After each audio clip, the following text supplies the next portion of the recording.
हाय देखा देवा आ गई। बुझाता पारो भौजी के अचरा से छुट्टी मिल गई बा। का हो पहले से आ रहा बानू। बोला बोला। हाँ बोला। राम राम राजा भैया। का राजा भैया हमरा से नाराज बारा? अरे कोनो गलती हो गई तो सजा दे दा, बाकी ऐसे हमरा से मुंह ना मोरा। लौकत नहीं खे, बाल्टी में पानी भरल पिया।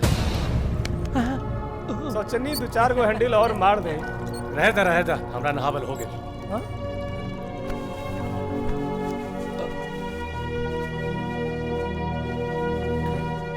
पता ना राजा भैया के का भाई जे हमरा से मुंह मोड़ लेला। पाँव लागी ठाकुर साहेब। देवा खुश रहा का हाल चाल बा हो? घर में माई लुगाई सब ठीक बाड़ी ना? राहुल आशीर्वाद से सब ठीक बा। अरे ऐसे मुंह लटका के काहे बोलत तारा? कहीं तोहरा दोनों में ना मालिक ऐसा बात नहीं खे। बाकी हमरा यहाँ कुछ ठीक नहीं खे लगा। काहे नकी कन्या के आवे से उहे निक लागे लगल का रे? ना काकी, बाकी 12 दिन बाद आईनी है ना, ई घर तनी उदास उदास लग रहा बा। अब तू आ गई लह तो हवेलियो खुश हो जाई। ई राजा भैया तो नजर आइले, पर जाने का है उनकर मूड कुछ ठीक नहीं खे लागल हमरा। काहे है? अभी तो नहा के गइल अपना कमरा में। जा मिल ला, कहीं तोहरा मिलला से ओकर मूड ठीक हो जाए। हाँ? जा मिल ला। पता ना कुछ दिन से ओकर मूड ठीक ठाक नहीं खे बुझात। का ऐसन बात बा? तब तो हम जरूरे जाए। दोनों में बड़ा मेल मिलाप रहेला ना। राजा भैया का भइल राजा भैया? हमरा से मुंह काहे मोड़ लेलवानी? का राजा भैया दरवाजा पे दस्तक दे के चाहिए ना। दस्तक? पर आज से पहले तो ऐसा बात ना रहे राजा भैया। आज से पहले तो बहुते बात ना रहा, तो सभे बात के धोबत रही। जितना कहल जाता उतना ही सुनल कर, समझला? ठीक कहला राजा भैया, हम छोट लोग तो हर प्यार के सामने अपन औकात भूल गए रहनी। हमरा के माफ कर दी। काम बोला। बस ऐसे ही हवेली आयल रहनी तो बाबा आ काकी बोलने की कुछ दिन से राजा मायूस लौकत बारे। तो हम पगला सोच लेली कि कुछ दिन से हम नहीं खीनू आवत, तो हमार राजा भैया के दिल न लागल हुई, तो आगे नहीं तोहरा के दिल लगावे खातिर।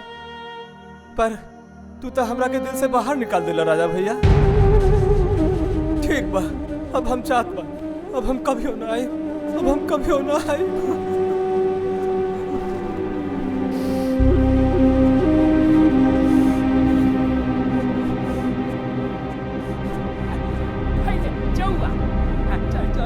आगे चल। हाँ देख अब बुझाता ये घर से हमर दाना पानी खत्म हो गई। देवा ई राजा भैया के कमरा से रोते निकलता। जरूर कोनो भितरिया बात बा। देवा अरे हाँ बोलो। बबलू और सुना बा, मुंबई के का हाल बा हो? अरे जैसा यहाँ वैसे मुंबई का हाल। अरे सुना है कि तू शादी कर लिया है। आहा, तू तो बड़ा तेज निकला रे। क्या करारी पटाया है तूने। अरे रहे विदा ई कुल बात। सुनली हम मुंबई बड़का शहर बाटे, तू तो एकदम से बड़का लोग जैसन बन गए वहां जाके हो। करेक्ट, बिल्कुल सही कहा तुमने। अरे मुंबई में क्या नहीं है अपन के पास? गाड़ी, मोटर, मकान, बिल्डिंग सब कुछ है। और इधर क्या है? आखा मुंबई अपने को बबलू भाई कहता है। बबलू ब्रोकर उर्फ बबलू भाई। अलाउद्दीन के चिराग हाथ लग गए का हो? बस ऐसा ही समझो। कुछ चाहिए हैं? चाहिए। चिंता नहीं करने का, अपन को बताने का ना। अपन मुंबई जाएगा तो तेरे वास्ते लेकर आएगा। अरे तेरे वास्ते और तेरी बीवी के वास्ते, यानी मेरी भाभी के वास्ते हैं। अरे लावे के तो कुछ नहीं खे, पर सोच रहल बानी।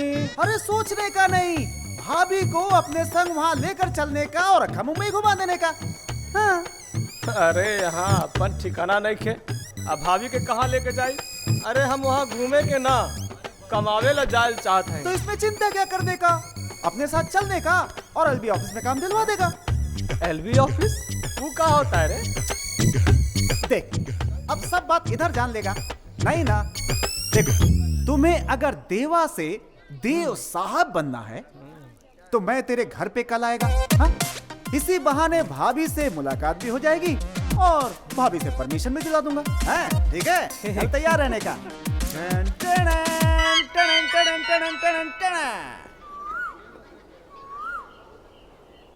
माई ए माई, का हो? अरे वो बबलू मिल रहा मुंबई वाला। तोरा कितना बार बोलले बानी कि तू लफंगा से दूर रहा, लेकिन ना, तू तो रह गईला बानर के बनरे। अरे माई ऐसा बात नहीं खे, मुंबई जाके वो सुधर गए। अच्छा, हमू जाना था नहीं लुचवा के, समझ नहीं रहुआ। जाना था नहीं माई, जब हम अपना इनरवा पे नहात रही तब कितना बार हमरा के घुर घुर के देखत रहे। अरे ना समझ, हाँ? अब तू खुला में नहावत रह त लइकवन सब अपन अखियां बंद कर ले का। देख रहल बानी नु माई, का मतलब हराऊ? अरे मतबल उतबल कुछो ना, बस पुरनका बात भूल के नयका जिंदगी बनावा। आहा, बड़का नयका जिंदगी बनावा, जाई जाके कुल्ला करके आई। बड़का आईनी ओकर पछ लेबे, चल तनी हमरा के सिखाबे।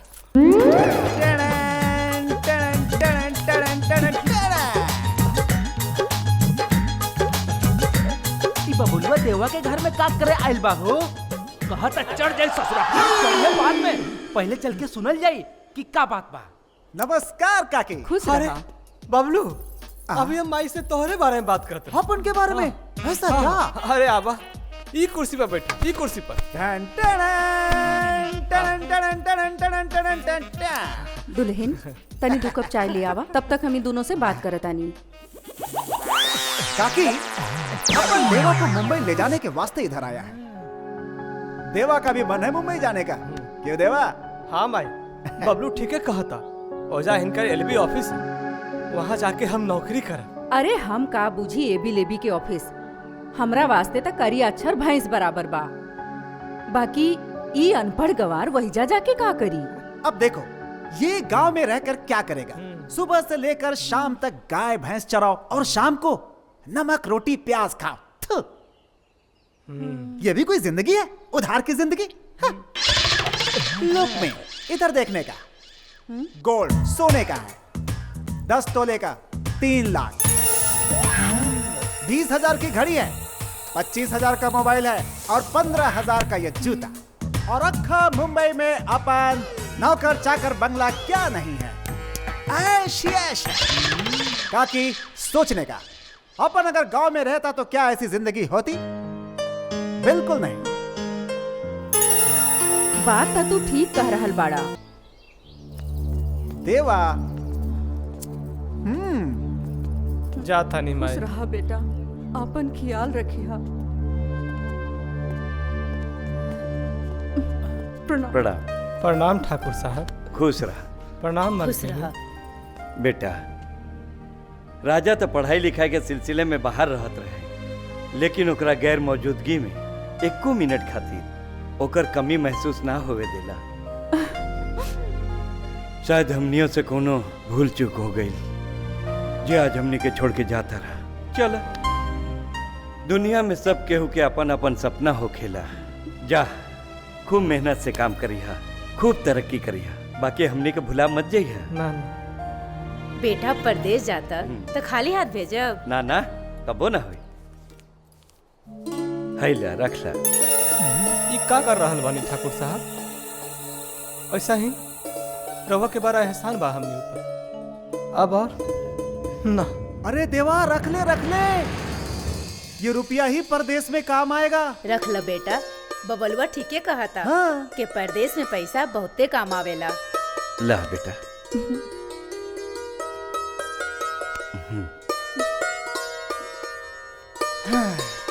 ठीक बा, जाता। जा, खुश रह।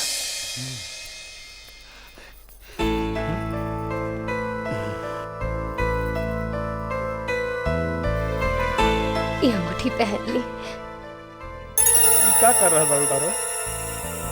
एकर जरूरत नहीं थी। पहन ले, पहन ले। अरे भाभी प्यार से दे रही है, पहन ले।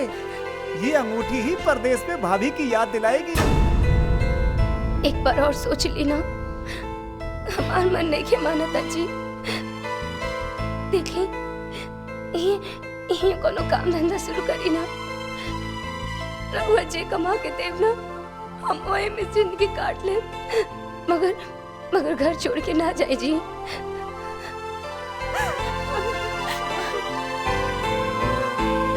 जाए छोड़ के। अब जाए के बेरा में हमरा के रोका मत पाड़ो, हमरा चाहिए। ना जी।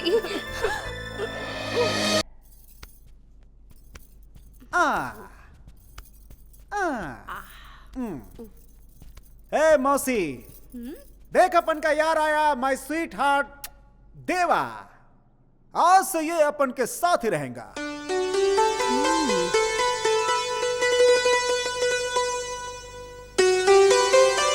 अरे ये तो कच्चा केला रे, कहाँ से तोड़ के लाया से?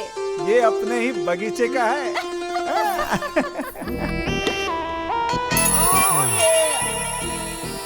बबलू, हाँ, ये तेरा नया मुर्गा देखने में तो बिल्कुल पाउच लगता है। ना ना ना ना ना, ये पाउच नहीं है, ये हम सब लोगों के लिए कुबेर का खजाना है, खजाना। देखने में तो ऐसा नहीं लगता। अरे ये ऐसा ही है मेरी जान, बस एक बार तू अपने शीशे में उतार ले। अभी अभी शादी हुई है, क्या बीवी है यार। एक बार अपने शीशे में उतर गया और ये अपनी बीवी को लेकर यहाँ चला आया तो समझ ले नोटों की बारिश होगी, नोटों की बारिश। रंगीली नाम है मेरा और रंगीली के रंग से रंगे कफन में लिपटे मुर्दे जल जाते हैं, मगर रंगीली का रंगा कफन नहीं जलता। शाबाश मेरी जान।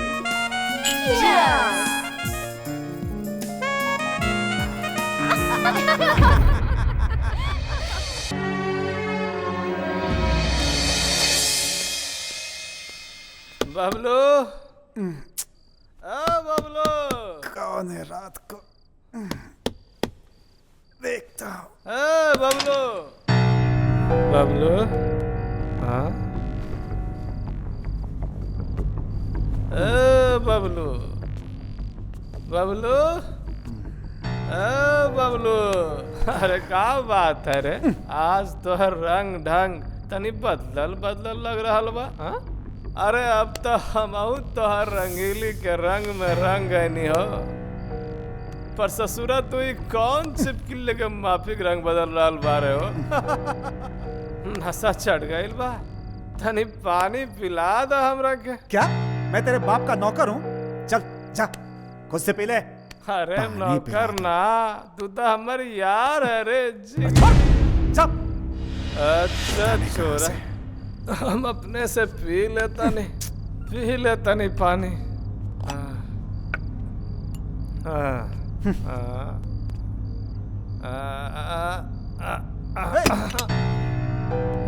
ये लो, एक सुराही थी, वो भी लाट साहब ने फोड़ दी, और वो ससुरा मकान मालिक सुबह सुबह कह गया है कि कल भाड़ा दे देना, नहीं तो नाड़ा ढीला कर देंगे। का बोले तू? मकान मालिक आयल रहे, पर हम तो तोरा के देले रहने 10,000 रुपया। शेखी तो ऐसे बघार रहा है जैसे 10,000 नहीं 10 लाख दिया हो। ऐसन गांव से लेकर मुंबई तक में तेरा तन ढकने तक अपन का सब कुछ खत्म हो चुका है। 10,000 नहीं, अब 10 रुपया भी नहीं बचा है। अब तुझे ढूंढने के लिए मेरे पास औकात नहीं है। अब जा, बहुत मौज कर लिया, अब जाके नौकरी ढूंढ, नहीं तो खुद को बेच दे। पर बबलू, हम तो खोज रहनी है ना नौकरी। तू तो उस रंगीली के पीछे पीछे घूमता रहता है और कहता है नौकरी ढूंढ रहा हूँ। अच्छा एक बात बता, तू नौकरी ढूंढ रहा है तो नौकरी मिली? उसके पल्लू में सोया रहेगा तो क्या नौकरी तेरे पास आकर कहेगी कि मालिक ले लो नौकरी, मिली नौकरी, चलो उठ, अरे उठ, अरे भाग। ए बाबू, ई का करत रे? ऐसा मत कर, हम तो तोहरे भरोसे मुंबई आयल रहनी है और तू हमरा भगावत रे। अरे भगाए नहीं तो क्या करे? वो ससुरा मकान मालिक बार बार भाड़े के लिए कह देता है और तुमसे तो कोई आशा रही नहीं, तो क्या करे बता? हाँ? अरे हाँ? ये अंगुली, तू हमारा अंगुली काटवे का? अरे नहीं, मेरा कहने का मतलब है ये अंगुली में जो अंगूठी है वो मुझे दे दो। ना, ये हम ना दे। हाँ? ये हमारे पैरों के निशानी बा, ये ना दे। अरे नालायक, तू गंवार का गंवार ही रहेगा। देख, पैरों की निशानी तू है। अरे जिंदा रहेंगे तभी तो निशानी रहेगा। हाँ? चलो अब खोलो। हाँ। मेरी जान।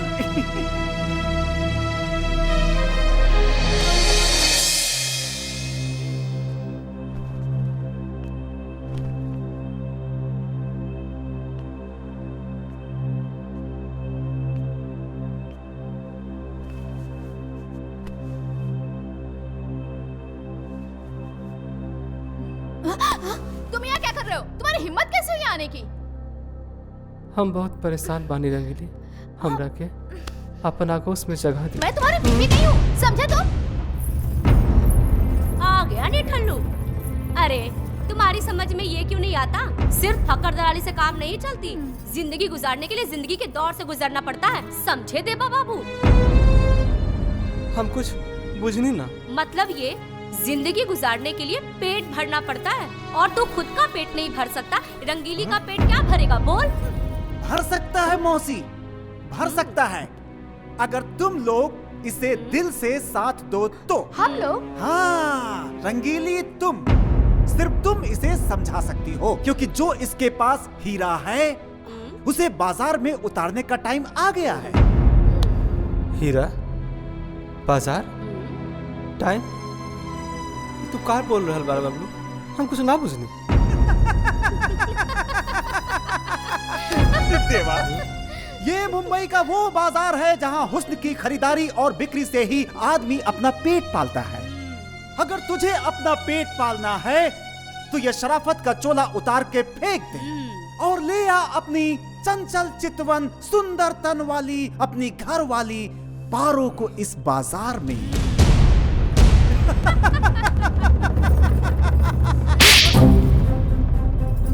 बाजारू नचनिया साचे केहू कहेला, बाजारू चीज के केहू भरोसा नहीं के। जहाँ प्यार के नाम पर जहर पिला दियल जाला।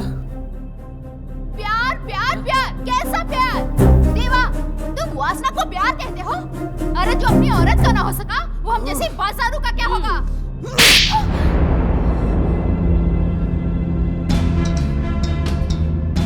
ठीक कहत रही पारो।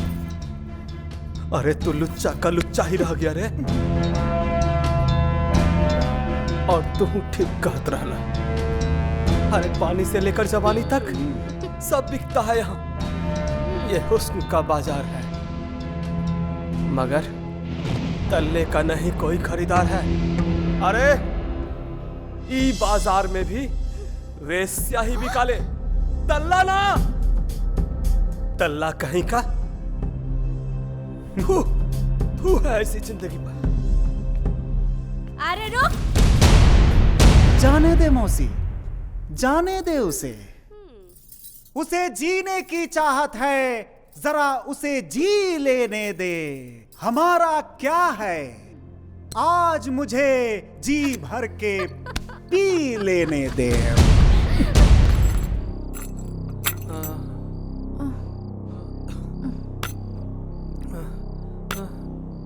बहू, ए बहू, जी माँ जी। देखा था के ता दरवाजा पीटा था। इतना रात के?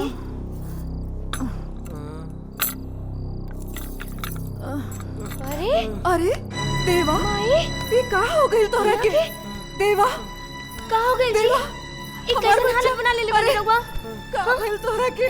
हाँ, का भइल? हाँ, भाई, बुखार भी बा बहुते इनका। चला, बैठा पहले आराम करा। बैठे। लेटावा एकरा के। देवा,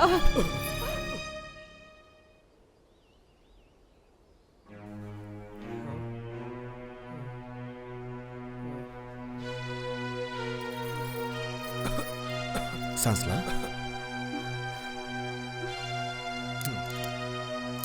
घबराए के कोनो बात नहीं के, कोनो बड़का बीमारी ना हा। थकान और परेशानी के कारण लगातार बुखार आ गई बा। इला दवाई जी।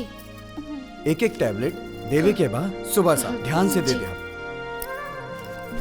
एगो टॉनिक देता नी, इली टॉनिक एक कप पिलावे के बाद एक एक चम्मच 3 ठीक बा। बार। जैसे ही दवाई खा पी ली टनाटन हो जाए। ए भाई, एक बात कही। हाँ बोला। अब के मुखिया के चुनाव तू लड़ा भाई। अरे ना सूरज देव, ये सब हमरा बस के बात नहीं के।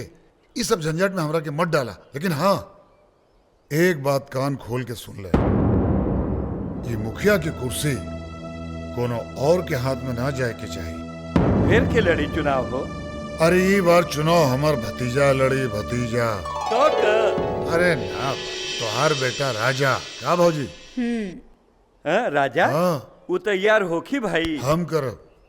चल राजा आ गिले अपने बात कर ला। अरे आवा बेटा आओ आवा, लगी खुश बाबा। रह बैठ। का बात बा बाबा, खबर भेजवा दी थी तो हम आ जाती। अरे भाई ये घर हमार ना है का भाई। देखा हाँ हाँ चुनाव के समय नजदीक आ गई बा और पंचायत के इलेक्शन मुखिया के हाँ हाँ हमने सोचली के ई बेर तू ही लड़ा। रहुआ ई का कहत बानी, हम ही झंझट में ना पड़ा। ई ले हम तो कहता नहीं। सूरजदेव तू चुप कर। देखा बेटा, जब तोरा जैसन पढ़ल लिखल नौजवान राजनीति से मुंह मोड़ ले फिर ये देश के का हुई। ई खातिर रहुआ बानी, बाबूजी बारन। देखा बेटा, अब हमने की उम्र हो गई और देश के भार हमेशा नौजवान के कंधा पे होवेला और हमने तो रास्ता बतावेला है। ठीक बा बाबा, समय आवे दी, सही वक्त पे सही फैसला लेल जाई। प्रणाम। खुश रह देख ली तैयार हो गई ना जी।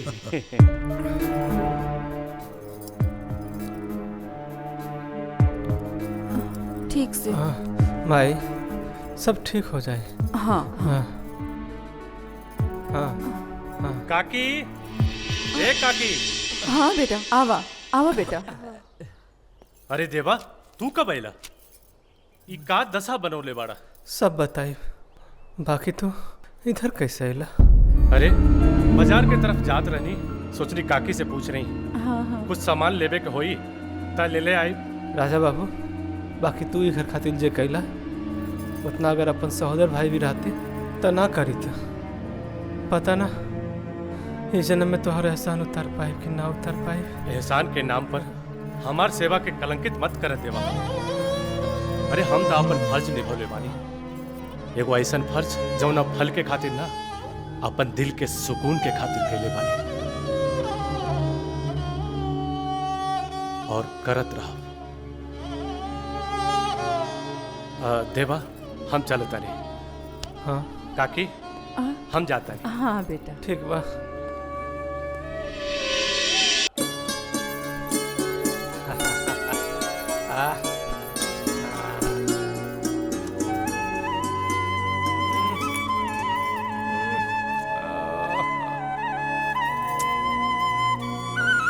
बस राउर अंतिम खुराक पूरा। अब रउआ के कोनो दवाई की जरूरत नहीं है। अब तो रउआ मुस्तंडा सांड हो गई नी। ए पारो, अब हम सोच ले बानी, अब हम काम पर जाए। काम? कौन काम? अच्छा, ठाकुर साहब के यहाँ? अरे ना रे, वैसे हम कौन मुँह लेके काम पर जाए। पर तू फिकर न करा, ई गांव के पार ईट भट्टा बानू। हाँ वहीं पर हम काम मांग ले। वहाँ पर तो कलुआ काम करेला ना। अरे बाकी वो ईट भट्टा अपन नसीम बाबा के है, आ नसीम बाबा के सामने केहू के बरियारी ना चल। फिर वो कलुआ कौन घाट के बा? बाकी जी हमार मन नहीं खे मानत। सुननी हा कि हुआ बहुत मेहनत करावेला और मजूरी भी ठीक से ना देवेला, और रहुआ तो अभी अभी एनु ठीक भइनी हा। अरे तू भी न पारो, खाली सुनल सुनौले बात के माने लू। अब कौआ कान लेके जाई तो कान देखब कि कौआ। बक देखब त काने। बस यह बात। ऐसे हम वहाँ से घूम फिर के आवता नहीं, तब डिसीजन लेवल जाई। बाकी तोहार सेवा से ई देवा हो गई मुस्टंडा सान और बीमारी हो गई छुमंत। अब हमार बोझा उठावे के फिक्र नॉट। अरे जे तोरा उठा के नचा सकेला ओकरा ले कोनो बोझा उठावल आसाने बा। हमके उतारे नीचे रहुआ। हमरा दिल में तो घंटी बाजे लागल। घंटी? हाँ तनी सुनावता। हाँ टन टन हमरो टन। दिल में बाजे लगा। हाँ जी घंटी तो बाजता टन टन टन। राम राम नथुनिया काका। अरे देवा, तू एजा?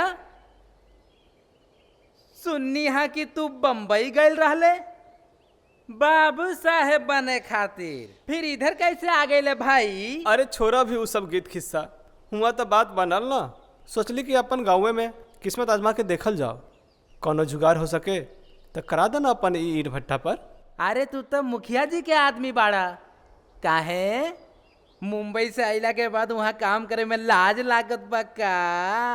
ना ना ऐसा बात नहीं खे, पर वो परिवार के हमरा ऊपर बड़ा एहसान बा, अब हम और वो परिवार पर बोझ न बनल चाहता नहीं। अच्छा ऐसा बात बा, सोच तो बड़ा अच्छा बा, पर ईगो प्रॉब्लम बा। अरे का प्रॉब्लम बारे मुनि? कहीं तुहार प्रॉब्लम हमरा से तो नहीं खे? अरे रे रे कैसन बात कर रहल बानी सरकार, भला अन्नदाता से भी केकरो प्रॉब्लम? रउआ तो हमार अन्नदाता हुआ।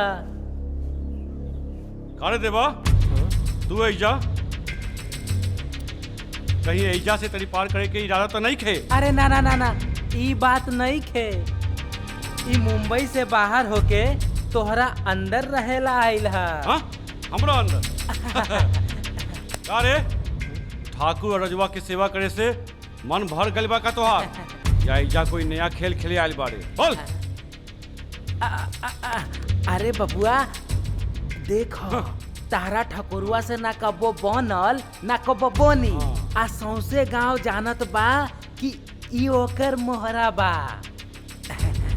कल्लू महाराज जब दुश्मन के मोहरा खुद अपने पास चल के आयल तो एकरा में हमने के एतराज काहे के?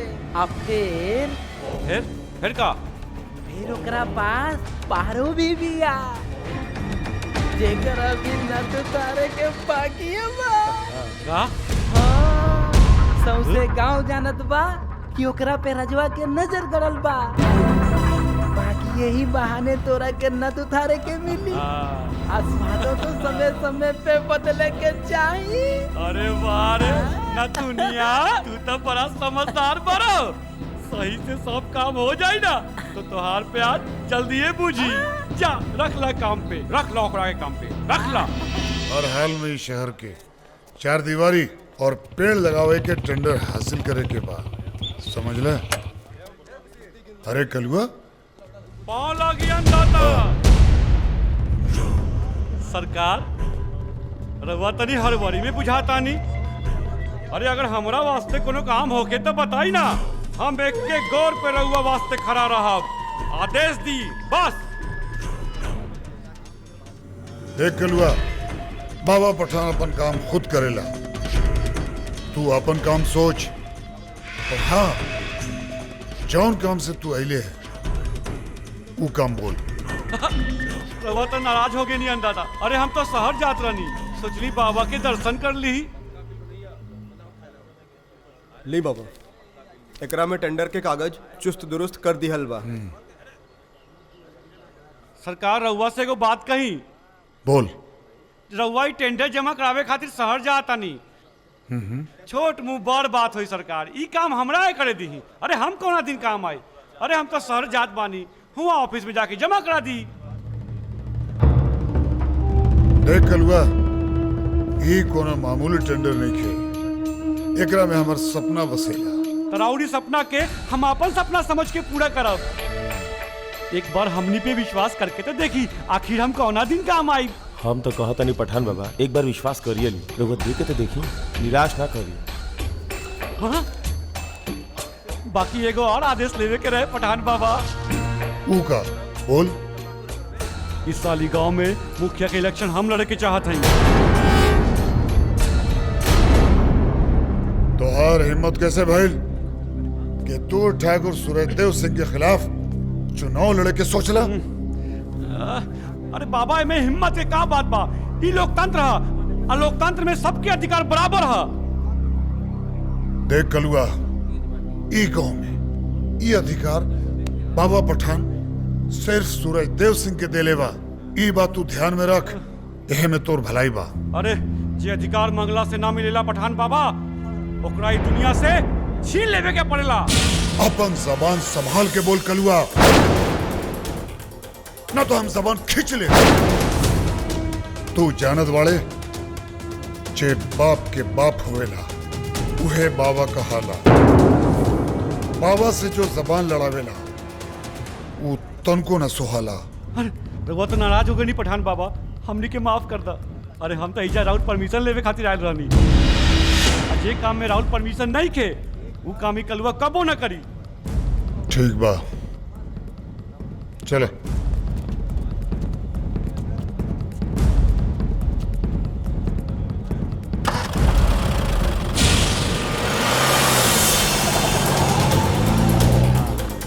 बाबा सपना तोहार ना, सपना हमार पूरा होई।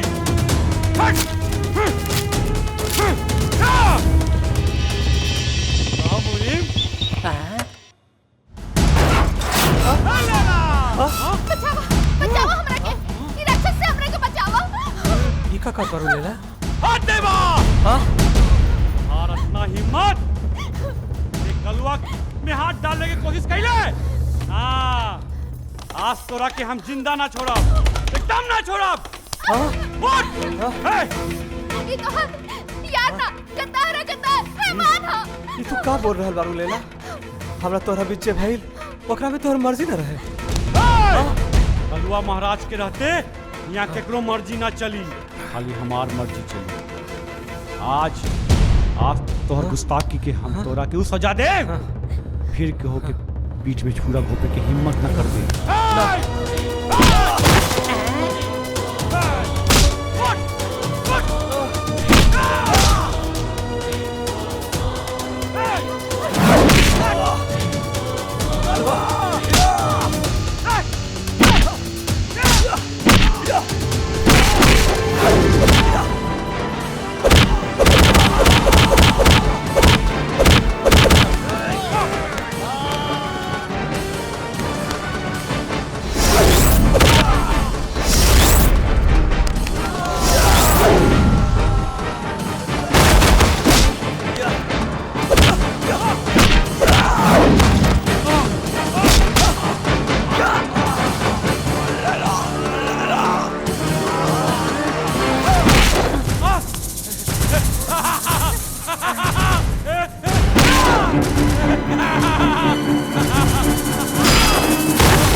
मार देलू तू।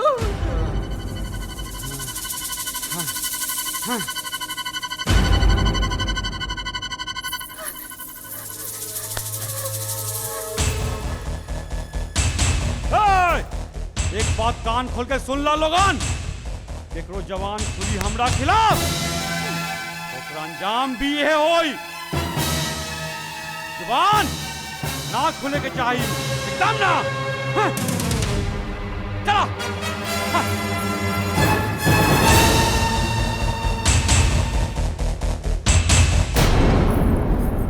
काकी काकी ताके मालूम बा इन भट्टा पे एगो आदमी के लाश मिलल बा। चलो।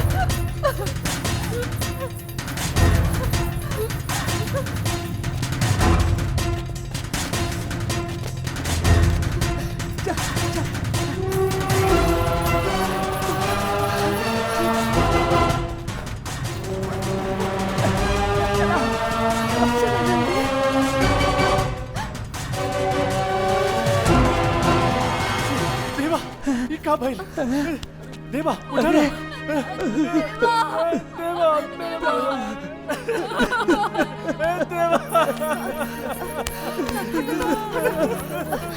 हटा सब लोग हटा।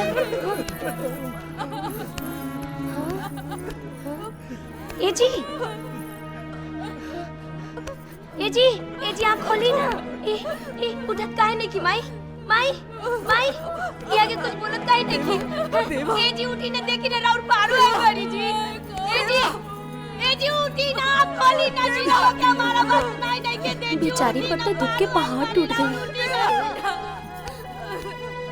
हमारे साथ छोड़ के ना जा सकेलन माई। ये देखो माई, हाय देखी। इनका से क्यों दुश्मनी निकालना था, इनका के क्यों मार दिलस रे माई। हे भगवान। सुखिया काका हमरा बुझाता देवा के केहू मार के फेंक देला। मर्डर है, ये अपन मौत में खे मरल। राजा बेटा, अब जे हो गइल बा से हो गइल।